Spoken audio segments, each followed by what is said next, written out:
Alrighty, good morning. It is a Saturday. We've got kind of mild weather out there right now, temperature-wise. Truckee, you're just 30 degrees this morning. That's pretty mild for that area for, late March. Around the Bay Area, temperatures out of the frost range. A little bit of cloud cover last night helped keep temperatures generally in the 40s, low 50s. Same up in the Sacramento Valley.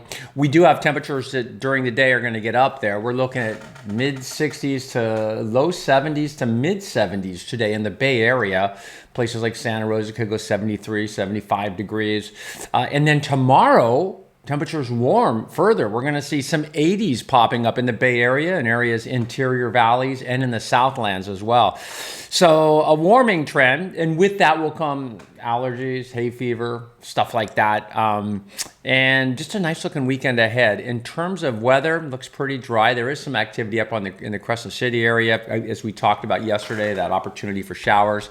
I've got us a nice looking fast forward. This is Mount Shasta this morning, and I think I can play it up there. There we go. It's beautiful. You can see the fog in the valley. These are stunning. These cameras, these alert cameras, awesome. What a great way to start the day. And you know what I see here? You see the shear. So you see clouds moving this way lower and this way higher. That's wind shear, essentially, at different elevations. So you can see one of the things we talk about a lot in the atmosphere, like you think, oh, the wind's blowing, it's all blowing one way. It's not. It's blowing multiple ways or at different speeds. And so shear occurs when you have two layers moving like this. And you can see shear moving. So here we got this way and this way. So that's shear. And in here you create turbulence, essentially, in that layer between.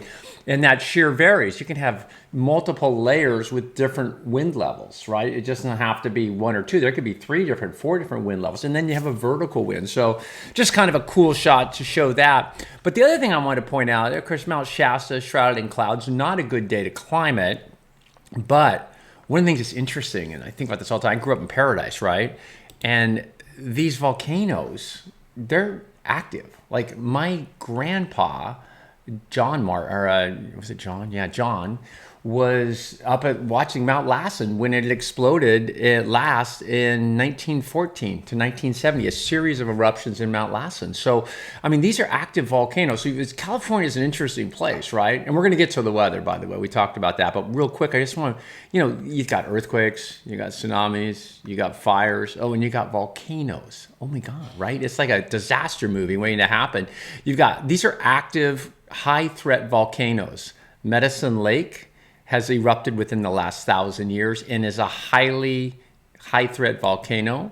Mount Shasta is a high-threat volcano. Lassen's a high-threat volcano. And so is Long Valley Caldera down around the Mono area. And then this one, I knew about it, but I never really thought about it. Clear Lake. It's an active, high-threat volcano. Erupted. That one hasn't erupted in the last 1,000 years, but that is amazing when you really think about it. So, the pictures that come from Mount Lassen, like my grandpa, one of these days I'll pull up some pictures, you can Google it. But I mean, it was well photographed from Red Bluff, a lot of documented, sightings of just witnesses to this huge plume of ash and dust going up into the atmosphere from Lassen, which was less than 100 years ago. So, well, not quite, almost, a little more than 100 years ago. But the idea being we live in a very interesting geographical, meteorological place. Now, California. And those are active volcanoes. And when they go, like I remember when Mount St. Helena went, we're all like, this was I think it was 82. And I was a geographer at Cal, so we were all over this, right? And it was the first time that anybody had ever we knew it was coming because of all the earthquakes, they had figured that one out. But to actually film an erupting volcano like that was amazing in the annals of geology. Okay, so here we go. This is the GFS. We're getting right to it, and then we're going to do our pictures, and then we'll peek at the eaglets. So here is the surface map.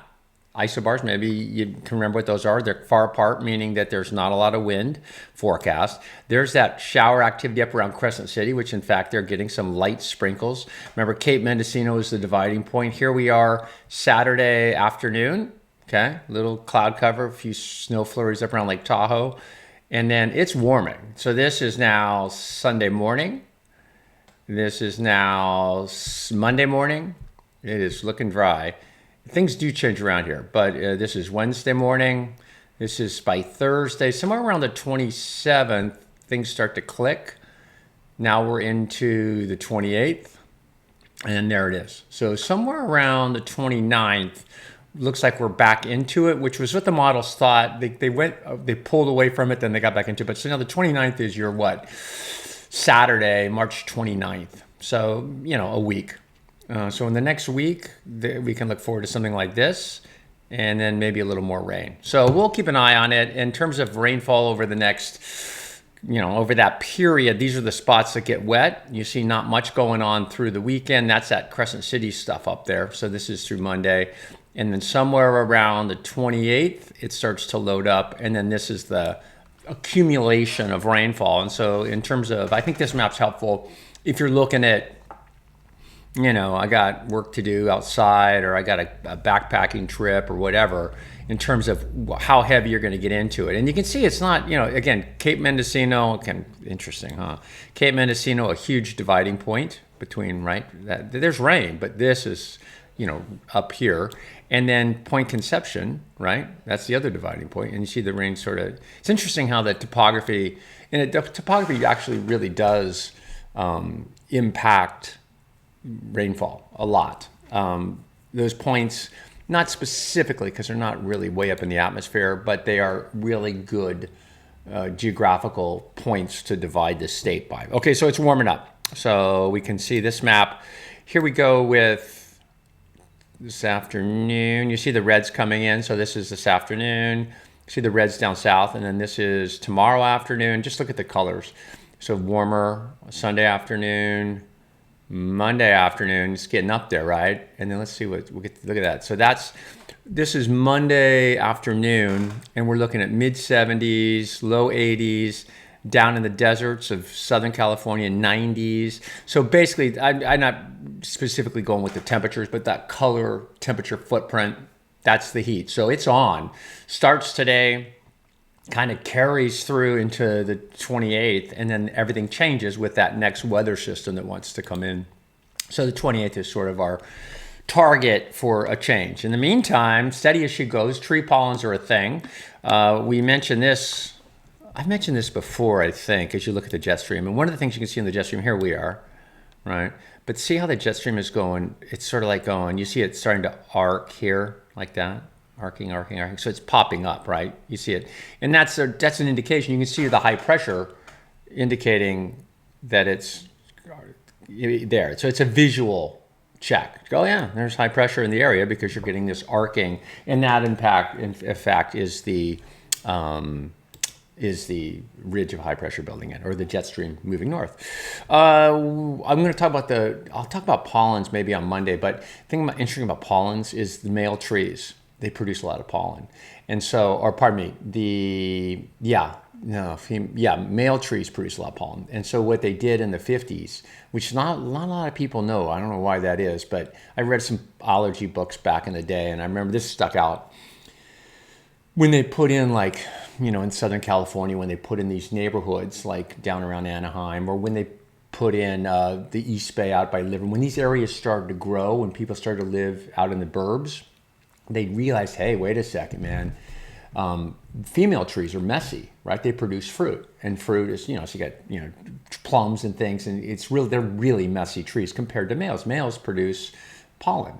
So the reason Sacramento, Marysville, all these spots, it's predominantly in these developments are male trees. The male trees are producing tons of pollen. You don't see a lot of female trees in these newer developments over the years. We'll talk more about that. It's fascinating, isn't it? Yeah. So what do we got here? We got a small craft advisory along the coast. We'll look at the surf. We've talked about the weather, so we're going to talk more weather, but I just want you to know that that's the local forecast. This is the big picture, and then we're going to look at some pictures and just talk a little bit about what we talk about here. Red flag warnings, still. Wind advisories, red flag warnings, concerns there. Actually, those aren't red flag warnings. These are, I think that's blizzard stuff. Dang, let me check it real quick here. So I should know. I get the colors. I might be colorblind. Critical fire. Yeah, okay. So it is critical fire still. Is that up there? And yeah, look at that. Yeah, fire, red flag warning. So they're still in these zones. We're still looking at high fire danger. This is for today and tomorrow. Winter weather advisories, right? They actually have some big races up at Sun Valley, Idaho, some ski races, and they actually had to cancel this morning because of the snow. Water concerns, looks like some hydro issues here up in northern Nevada. And then out here, these are wind and fire concerns again. And then this is winter weather stuff, the purples. Okay. And then this is the forecast. And you can see here we are. Here's that snow in Idaho I talked about. This is the forecast for today and tomorrow. And you can see the scattered showers moving off into the Ohio and Mississippi Valley. Not a bad day, though. In terms of traveling, I think you're good. Okay, so now we're to Lake Oroville. We talked about the lake yesterday and how it is the largest surface reservoir. I did check on that. It is not the largest, and it's no longer the largest earth-filled dam in the world. There's another one down in Africa somewhere that is much bigger. But at the time, Governor, not Jerry, who was his dad? Edmund Brown? I think it was Edmund. When he was doing the California Water Project, they were stoked because it was the world's largest earth-filled dam at the time, which is pretty amazing when you think about it. But it's, again, it's the second largest surface reservoir in the state. It's the second largest contributor to water in the state. So it's a very important watershed. It's close, near and dear to my heart because I grew up there and we used to hunt and fish in all these canyons. This is the Feather River drainage that's been dammed. And I watched them fill it up. And some of the stories, it's fascinating how it went. Like, get into that someday too, but picture this. That whole area was just trees and bramble, right? Really rugged country. It's where they found the Ishi, essentially, right? Supposedly the last Native American that was living in the wild. But all the stuff that was down in that canyon, it didn't fill up in a day. It took years to fill it up. But every month, every 6 months, every year, we'd have bear encounters, mountain lions, lots of rattlesnakes, because everything came up out of that canyon and had to go somewhere. And Paradise was right over here, right next to the town. So we had a lot of snake bites. My dad's a veterinarian, and one of the things he used to talk about a lot was rattlesnake bites on dogs. Dogs, pets were getting crushed. So that's an interesting sidebar as well. But why did I show you the reservoir? I just wanted to show you they got the flood control escarpment there. We talked about the 8-station index yesterday. We're doing well for water in the northern part of the state in terms of what's going to come off in the spring. So here we are. This is Mount Vision, I believe. No, it's not Mount Vision. Dang, I lost track of this guy. This is, Mount Diablo. Thank you, God. I load these up a little early, and then when I get to them, the clouds change, and I can't remember what we got. We're looking towards the south. And from Mount Diablo, and you see the kind of some coastal fog here. This would be down towards San Jose, right in here, San Jose, and then Hamilton's over here somewhere. Okay, so that's the kind of day it is outside. This is how it looks from Mount Tamalpais, and let's see if we can load one up for you. I think I got one here just because it's so pretty. Little cloud. That's the Mount Tamalpais. It's like 2,300 feet. And you see the low coastal fog, and you see the high clouds, and you see Ocean Beach peeking through once in a while. And now we're going to go to the Sutro Tower Cam, and we can see Mount Tamalpais, or Mount Diablo, peeking through. And if you'd read, which book is it? Up and Down California, Charles Brewer. Is it Brewer? Yeah, I think it's Brewer. He was part of the USGS survey back in the 1800s, early 1900s. But if you read that book, you look at Mount Diablo differently as well too. It's got a lot of interesting history. San Francisco, the Bay, pretty calm day. It is a Saturday, so it's a good day to get out and do some stuff. We're moving south now, south of Point Conception. Here's Santa Barbara. Talked about that. Love it there. Temperatures in Santa Barbara are going to be in the upper 60s, low 70s. And then we can go right to Ocean Beach where the swell, they're calling it like 8 foot. I'm not really seeing that, but I think the swell is probably going to come up today. The surf lines, this is off the surf line cameras. They're usually pretty good with sizing. So it's, Ocean Beach, anytime it gets over 8 feet, I want nothing to do with it. Because it doesn't sound big, but 8 foot, real 8 foot Ocean Beach is terrifying because there's no sandbar. I mean, there's no channels typically. So you're going to take a solid 13-foot wave, because I measure them from the back. So an 8-foot wave could have a 10 to 12, 13-foot face. Just depends where you are and what, yeah, that's a whole nother deal. Okay, I won't even get into wave faces. This is Halama and the tip of Point Conception. They're calling that 8 foot too, but I think that must mean the swell is coming up. Beautiful morning. This is a spot, like if you got time on your hands, like this lucky person, it's one of the more, it's very, it's pretty spiritual. I guess I am spiritual, but it's, the Halama Indians, sacred grounds, end of Point Conception, or essentially at the end of Point Conception. If you know much about to the north, it's Lompoc, it's Vandenberg, and to the south, at this person's back, is the ranch, which is very famous. The ranch is, as a surfer, you know what the ranch is, right? The ranch is where they film Big Wednesday, and it's just awesome point waves. And it's a very exclusive community. It's not easy to get in there. It's very expensive. That's a whole nother story too. But the ranch is awesome. I have friends who live up there and I get to surf once in a while. This is Doheny and Pleasant. The Southern California, you guys have had a pretty good run of surf the last couple of weeks, I'm glad for you. This is some fun hijinks at the Red Bull. This is, I don't even know what they're doing. I'll have to ask Billy Hudson what's going on up there today. This is Palisades, Tahoe. They're always doing something fun. Billy's kind of runs a lot of the stuff up there. And he was an Olympic skier, good friend. But he always fills me in. But they're literally like, what'd you do today? We went to, Too Short was playing. And then it's just like ski people are like always dressing up. They like Mushroom Top here. They're always dressing up and they're always promoting Red Bull. And let's see where we are now. Okay, well, that's the end of that. That was awesome while it lasted. And then here we are. This is Kirkwood. I think that worked. Let's see if we can get to go. Okay, and that's Kirkwood. Looks icy this morning, but wasn't really that cold. I mean, Kirkwood's probably below freezing right now, but it's not 21 degrees or 20 degrees. It's like 32 degrees or 30 degrees. So pretty fun day to ski. It doesn't look that crowded, interestingly enough, but it is still early. The lifts, there's people on the lift, so they open probably 8:30. I used to be that dude when I'd go skiing.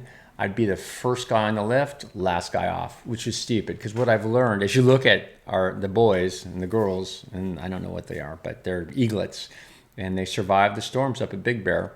And it's nice to see him. This one, I'm speculating, and somebody can help me with this too, but this guy, oh, they're sweet.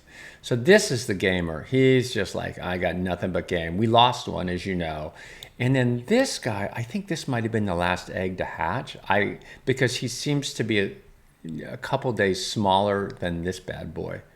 Isn't that great? Oh my God. So this is real-time nature TV, and if you get a chance, if you're baking a pie or something, preferably apple, you put this on the big screen, turn the volume up, because the volume is, I can't have the volume up because it steps on my volume, but the volume on this is awesome because the sounds they make, dad coming in, mom talks to dad, dad talks to mom discipline, and you can hear it. And the sound, honest to God, I think I would take the sounds. Man, no, the visuals are awesome. But they're also starting to get their down, which is really encouraging, because before, during those big storms, the babies don't have their down in yet, right? The little fine feathers that keep you warm. And so I think one of them passed because of the cold, maybe got out from underneath one of mom's wings. But now once they start to get their down in, which I think they are, they're more able to withstand the cold, obviously. The next few weeks down there, the next week looks pretty darn good for them. Very warm. Yeah, they're cute as hell, right? And they get pretty big. They're I don't know, 3 weeks old now? 3 weeks old? Did you see that? That was weird. Did you see him squirt? When they poop, that thing you saw that squirted out, that was him unloading. And it's just like this fine spray of white. And it's interesting because they clearly try not to poo in the nest. The little baby, I saw this guy do it yesterday. They stand up and then they squirt it like a squirt gun out the back. And I know one of you bird guys, because you bird guys are awesome. I'm not a bird guy, but bird guys are awesome. They just are, because you guys are in a whole nother level, plane of existence, tapped in, know your birds. It's awesome, actually. It's like, well, I'm a surfer, so I'm not. I guess I can't be a bird guy too, but oh, it's awesome pictures. Okay, we'll continue to watch these. It's a long one, but it's Saturday. Again, we're not going to get much going on. The forecast for tomorrow, temperatures into the 70s and 80s, and we're going to warm up all through next week, and then on the 28th there's a change in the weather coming. All right, thanks for bearing with. If you hung in, that's awesome too. Yeah, I'd be interested. Let me comment if you hung in till the very end, and then I'll send you money or something. Okay, see you back here.